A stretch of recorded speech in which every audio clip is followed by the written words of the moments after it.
ఆనాడు ముచ్చెర్ల సత్యనారాయణ ధిక్కారం, ఈరోజు పృథ్వీరాజ్ ఇవాళ ధిక్కారం సమాజం. ఆ రోజు ముచ్చెర్ల సత్యనారాయణ ధైర్యానికి ప్రతినిధి, ఈరోజు మన పృథ్వీరాజ్ అదే ధైర్యాన్ని ఇవాళ ప్రదర్శిస్తూ ఉన్నాడు.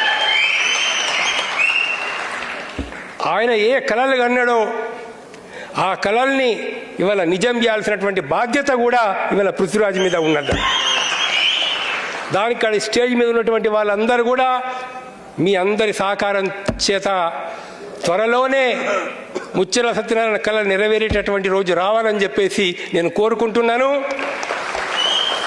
అంటే ఏంటి? నిజాయితీ ఉన్న వాళ్ళ అధికారంలోకి రావాలా, ప్రశ్నించే వాళ్ళ అధికారంలోకి రావాలా, ధిక్కార స్వరం ఉన్న వాళ్ళ అధికారంలోకి రావాలా, అన్యాయాన్ని ఎదిరించే వాళ్ళ అధికారంలోకి రావాలా. అలాంటప్పుడే మనం తెలంగాణను కాపాడుకోగలుగుతాం.